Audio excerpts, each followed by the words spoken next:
In the annals of human cruelty, few names inspire the same visceral dread as Vlad III of Wallachia. While history remembers many tyrants for their conquests or political machinations, Vlad earned his place in infamy through something far more sinister: the methodical perfection of human suffering. His reign was not measured in territories gained or enemies defeated, but in the screams that echoed from his forests of the impaled. The man who would become known as Vlad the Impaler ruled during one of Europe's most turbulent periods when the Ottoman Empire pressed relentlessly into Christian lands. Yet even in an age accustomed to brutality, Vlad's methods shocked both allies and enemies alike. He transformed punishment from mere justice into theatrical horror, turning execution into an art form of prolonged agony. What drove a man to such extremes? Was it madness, calculated strategy, or something darker? Still, the truth lies buried beneath centuries of legend and propaganda, where the line between monster and protector becomes impossibly blurred.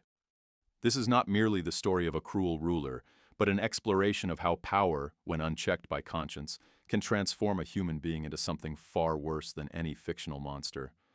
To understand Vlad's cruelty, we must first understand his world, a realm where survival demanded brutality, and where the weak were consumed by forces beyond their comprehension. Yet even by the standards of his time, Vlad's methods were unprecedented in their creativity and calculated horror. His legacy would eventually inspire literature's most famous vampire. But the real Vlad Dracula was far more terrifying than any fictional creation. The story that unfolds is not for the faint of heart. It's a journey into the darkest corners of human nature, where political necessity meets pathological sadism, and where the pursuit of power transforms a man into history's most innovative architect of suffering. The year was 1448, when a 17-year-old prince first claimed the throne of Wallachia, a small principality caught between the expanding Ottoman Empire and the Kingdom of Hungary. This was not merely a political appointment. It was a death sentence disguised as an honor. Wallachia existed as a buffer state, constantly pressured to choose sides in conflicts that would determine the fate of Eastern Europe. Previous rulers had learned that neutrality was impossible. Survival required picking the strongest ally and hoping they would honor their promises.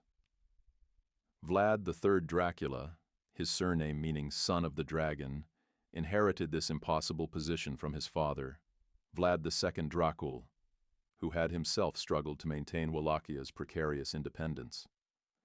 The young prince had spent his formative years as a hostage in the Ottoman court, a common practice to ensure loyalty from vassal states. There among the Turks, he witnessed firsthand the methods of imperial control, swift, brutal, and absolutely decisive.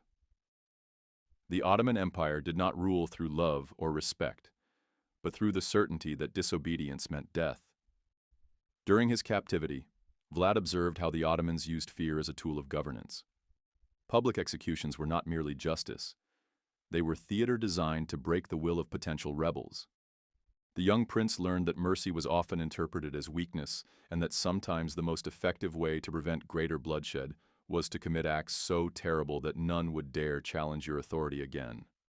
These lessons would later manifest in ways that would shock even his Ottoman teachers.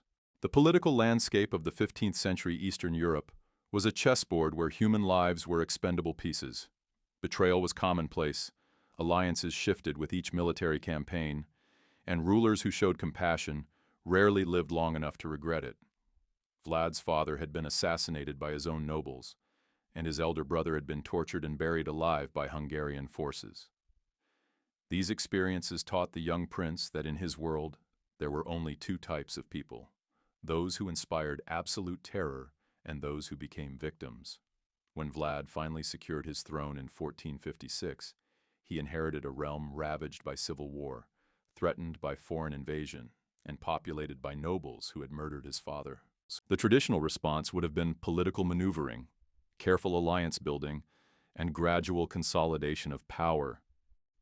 Instead, Vlad chose a different path, one that would ensure his name would be whispered in fear for centuries to come. He would not merely punish his enemies. He would transform punishment itself into an instrument of psychological warfare so effective that the mere mention of his name would end rebellions before they began. The method that would define Vlad's reign and earn him his terrible epithet was impalement. But this was no crude execution technique. Under Vlad's direction, impalement became a refined art of prolonged suffering, carefully calibrated to maximize both physical agony and psychological impact. The process began with the selection of stakes, which were deliberately fashioned to be blunt rather than sharp. A pointed stake would cause death too quickly. Vlad's stakes were designed to penetrate the body slowly, allowing victims to live for hours or even days, while suspended in unimaginable pain. The victim would be forced onto the stake, which was then inserted through the body with surgical precision. The most common method involved penetration through the rectum, with the stake carefully guided to avoid vital organs during its initial passage. The stake would then be raised upright, allowing gravity to slowly draw the victim downward, the wood gradually working its way through the body cavity. Death would eventually come from blood loss, organ failure, or shock, but not before hours of conscious suffering that could be heard across great distances. Vlad's executioners became masters of their craft, able to position stakes so that they would emerge from different parts of the body, sometimes through the chest, sometimes through the mouth, occasionally through the shoulder or back. Each variation produced different types of suffering and different time frames for death. The most skilled executioners could ensure that victims remained conscious and aware throughout most of the process, able to contemplate their fate and call out warnings to others who might witness their agony. The psychological impact of impalement extended far beyond the immediate victim. Vlad would often arrange his impaled victims in geometric patterns visible from great distances, forests of dying humanity that served as monuments to his power. Merchants traveling trade routes would encounter these displays days after the executions when decomposition had begun, but many victims were still alive. The sight, smell, and sound of these human gardens created trauma that spread far beyond Wallachia's borders, establishing Vlad's reputation throughout Europe. But impalement was only the beginning of Vlad's repertoire. Historical records document his use of flaying, where victims were skinned alive with instruments designed to remove flesh in strips while preserving life.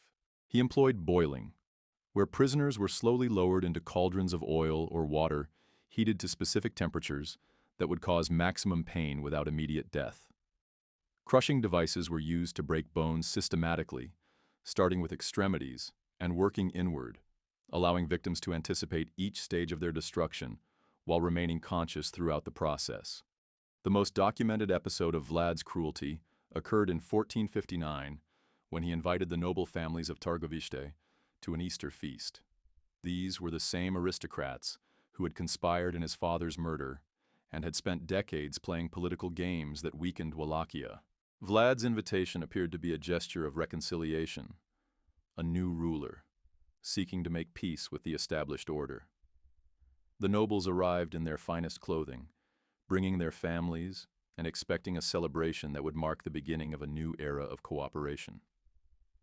During the feast, as wine flowed and conversations turned jovial, Vlad rose to address his guests. He spoke eloquently about forgiveness, unity, and the future of Wallachia. Then, at a predetermined signal, his guard sealed the doors and began the arrest of every person in the hall. The elderly nobles were impaled immediately, their deaths serving as a warm-up for the more elaborate punishments that followed. The younger nobles and their families were forced to march to Castle Dracula, where they would spend the remainder of their lives as slave laborers, building the fortress that would become Vlad's primary stronghold. Contemporary accounts describe how Vlad personally supervised the impalement of the elderly nobles, adjusting the angle and positioning of stakes to ensure optimal suffering. He reportedly dined among the dying men, commenting on their expressions and making jokes about their reduced circumstances.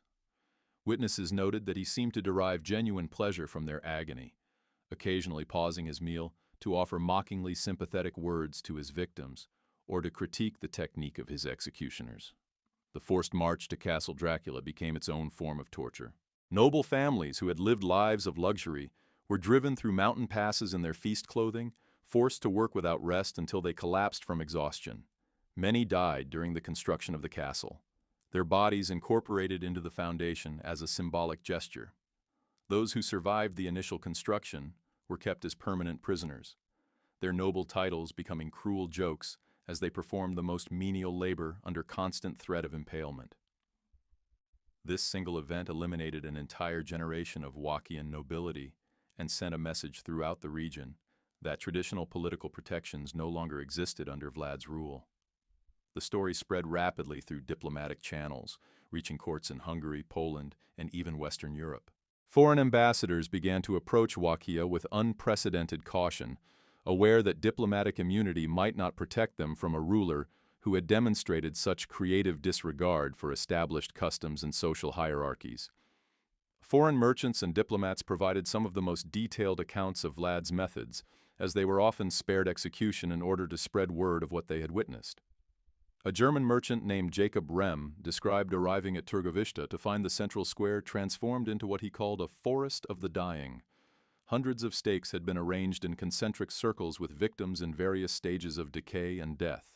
The smell was so overwhelming that horses refused to enter the city, and Rem's party was forced to conduct their business while breathing through cloth soaked in wine and herbs.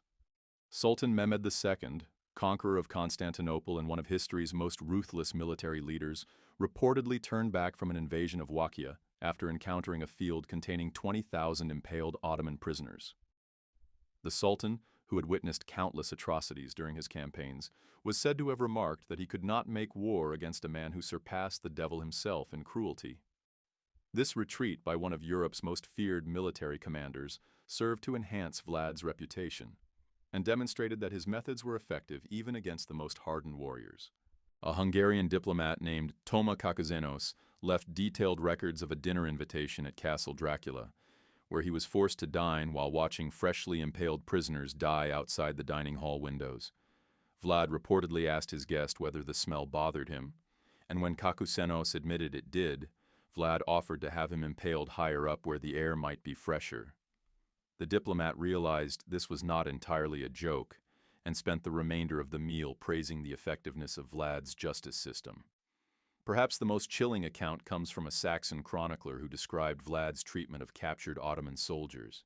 Rather than simply executing them, Vlad would select a few to be released unharmed, ensuring they would return to Ottoman territory with detailed accounts of what they had witnessed.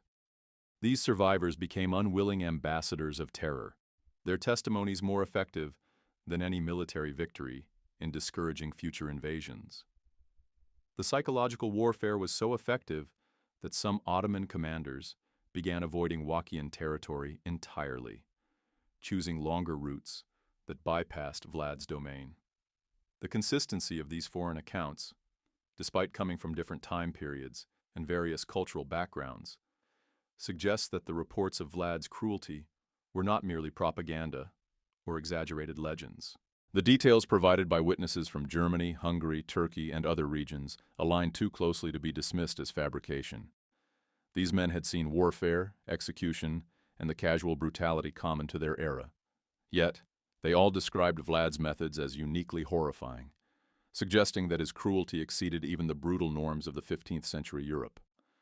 Vlad's reign of terror was not random violence, but a calculated system designed to achieve specific political objectives. His cruelty served multiple purposes: eliminating domestic opposition, deterring foreign invasion, and establishing a reputation that would make future conflicts unnecessary.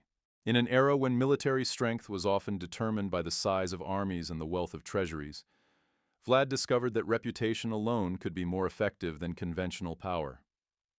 His methods were theatrical because the theater itself was the weapon. The systematic nature of Vlad's violence becomes clear when examining his treatment of different social classes and ethnic groups. Boyars who challenged his authority faced the most elaborate punishments, their suffering designed to demonstrate the futility of political opposition. Foreign merchants who cheated or showed disrespect were punished in ways that would be remembered and reported throughout the trading networks of Eastern Europe. Religious minorities and ethnic groups perceived as disloyal faced collective punishment designed to ensure community compliance. Vlad's use of impalement as a primary execution method was particularly strategic. Unlike hanging or beheading, which were quick and could be ignored by distant observers, impalement created long-lasting displays that served as permanent warnings. The victims remained visible for weeks, their decomposing bodies serving as monuments to Vlad's power long after the initial punishment. Travelers encountering these displays days or weeks later would carry the memory for the rest of their lives, spreading Vlad's reputation far beyond his realm's borders. The economic impact of Vlad's methods was substantial and intentional. By eliminating corrupt merchants through spectacular punishments, he temporarily reduced trade corruption and increased tax revenues. By terrorizing potential rebels into submission, he reduced the costs associated with maintaining large standing armies or building extensive fortifications. The fear he generated functioned as an invisible army, patrolling his borders and maintaining order without requiring payment or supplies. However, the long-term consequences of Vlad's approach proved problematic. While his methods were initially effective in consolidating power and deterring enemies, they also created a climate of paranoia that made normal governance nearly impossible. Subordinates were too frightened to provide honest counsel. Allies remained unreliable due to fear of eventual betrayal, and the general population lived in constant anxiety about arbitrary punishment.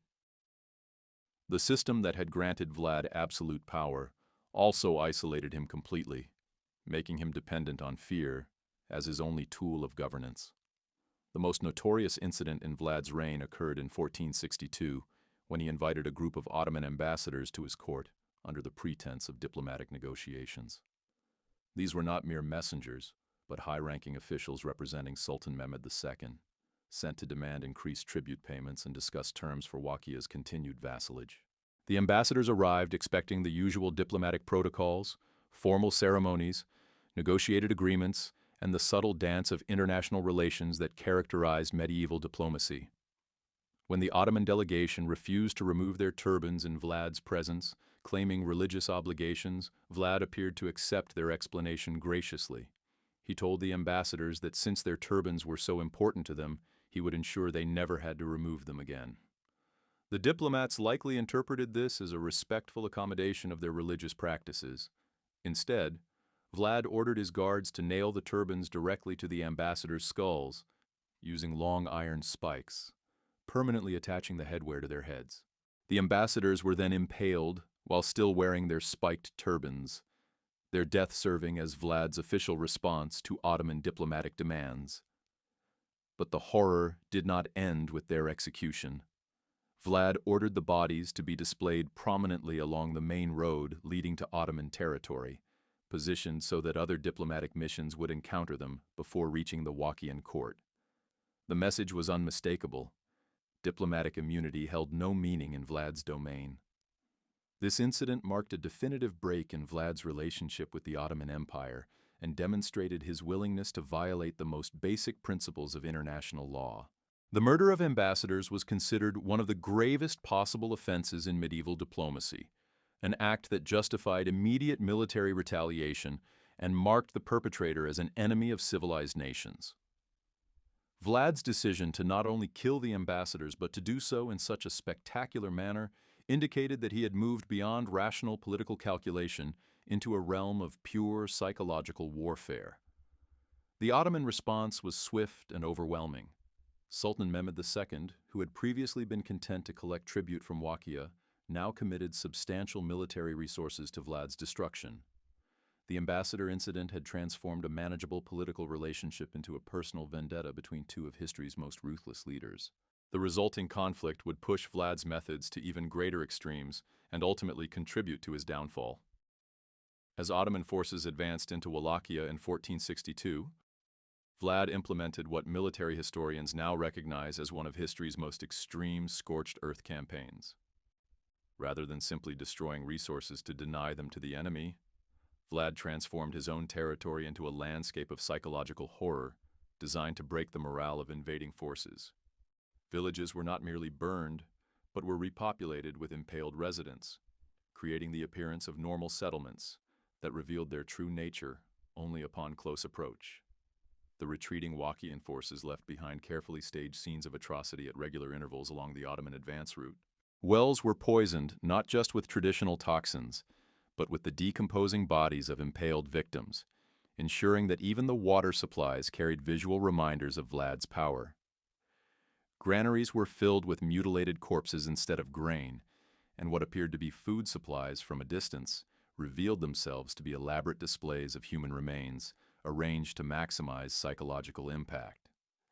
Vlad's most audacious act during this campaign was a night attack on the Ottoman camp, targeting not the military leadership or strategic positions, but the Sultan's personal tent. The attack was not designed to achieve military victory. Vlad's small force could never defeat the massive Ottoman army in direct combat. Instead, the raid was pure psychological warfare, intended to demonstrate that even the most powerful ruler in the world was not safe from Vlad's reach. The attack failed to kill or capture Mehmed II, but it succeeded in its true purpose, proving that conventional military superiority meant nothing against an enemy willing to abandon all rules of engagement. During the retreat from the failed night attack, Vlad's forces captured several hundred Ottoman soldiers. Rather than holding them as prisoners for potential exchange or ransom, Vlad ordered their immediate impalement along the road leading back to the main Ottoman camp. The victims were positioned so that their cries could be heard by the advancing Ottoman forces, who were forced to march past their dying comrades while listening to their pleas for help. Some Ottoman soldiers reportedly deserted, rather than continue advancing through what they described as the devil's own country. The cumulative effect of these tactics was exactly what Vlad had intended. Even though his military forces were vastly outnumbered, the Ottoman advance slowed dramatically as commanders struggled to maintain discipline among troops who were witnessing horrors that exceeded anything in their military experience. Supply lines became unreliable as support personnel refused to venture into Wallachian territory, and recruitment for the campaign became increasingly difficult as word spread throughout the Ottoman Empire about the nature of warfare in Vlad's domain. The final phase of Vlad's reign demonstrated how his methods, while initially effective, ultimately proved self-destructive. By 1462, his cruelty had eliminated most of his domestic support base, alienated potential foreign allies, and created a climate of fear so pervasive that normal governance became impossible. The boyars who might have provided administrative expertise were dead or in exile. The merchants who could have generated tax revenue were too frightened to conduct business, and the common people lived in constant terror of arbitrary punishment. Vlad's isolation became complete when even his Hungarian allies began to view him as a liability, rather than an asset. King Matthias Corvinus of Hungary, who had previously supported Vlad as a useful buffer against Ottoman expansion, began receiving reports from his own ambassadors describing atrocities that exceeded any military necessity. The Hungarian court realized that Vlad's reputation was beginning to reflect poorly on his Christian allies, making diplomatic relations with other European powers increasingly difficult. The end came not through military defeat, but through political abandonment. In 1462, Vlad was captured by Hungarian forces and imprisoned for 12 years, not as punishment for his crimes, but as a political necessity. His continued freedom had become incompatible with Hungary's broader diplomatic objectives, and his methods had made him too dangerous to remain as an ally. The imprisonment was presented as protective custody rather than punishment, but the message was clear. Even Vlad's supporters could no longer tolerate his presence in active politics. During his imprisonment, stories of Vlad's cruelty continued to spread throughout Europe, taking on increasingly legendary characteristics. German printing presses produced pamphlets describing his atrocities, often embellished for dramatic effect, but based on documented accounts from surviving witnesses. These publications marked the beginning of Vlad's transformation from historical figure to cultural symbol, the real man disappearing behind a mythology of absolute evil that would eventually inspire Bram Stoker's Dracula centuries later. When Vlad briefly returned to power in 1476, his methods remained unchanged, but his effectiveness had diminished. The world had adapted to his tactics, and his reputation, while still fearsome, no longer carried the paralyzing effect it had once possessed. His death in battle later that year marked the end of an era in which a single individual's commitment to cruelty had shaped the political landscape of an entire region. The man who had ruled through terror died as he had lived, violently surrounded by enemies, and without the loyalty of those he had sought to protect.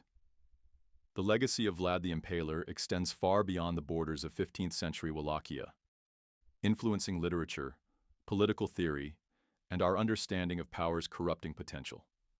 His methods demonstrated that cruelty, when systematically applied, could achieve short-term political objectives, but at the cost of long-term stability and moral legitimacy. Modern dictators have studied Vlad's techniques, recognizing in his reign both the potential effectiveness and ultimate futility of governing through fear alone. The transformation of Vlad from historical figure to literary character reflects humanity's complex relationship with absolute evil. Bram Stoker's Dracula drew inspiration from the historical Vlad, but transformed him into a supernatural monster, perhaps because the reality of his human cruelty was too disturbing to confront directly. The vampire Dracula is frightening because he is inhuman. The historical Vlad is terrifying precisely because he demonstrates what humans are capable of when power is unchecked by conscience or consequence. Psychological studies of Vlad's documented behavior suggest a complex interaction between strategic calculation and pathological sadism. While many of his actions served clear political purposes, the elaborate nature of his tortures and his apparent personal enjoyment of others' suffering indicate motivations that transcended mere political necessity.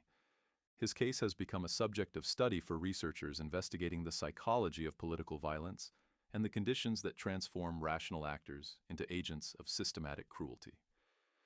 The historical records of Vlad's reign serve as documentation of humanity's capacity for both inflicting and surviving extreme suffering. The accounts left by survivors provide insight into the psychological mechanisms that allow individuals to endure unimaginable torture, while the testimonies of witnesses reveal how communities adapt to living under the constant threat of arbitrary violence. These records have proven valuable to modern researchers studying trauma, resilience, and the long-term effects of political terror on human societies. Perhaps most significantly, Vlad's story illustrates the paradox of effective cruelty.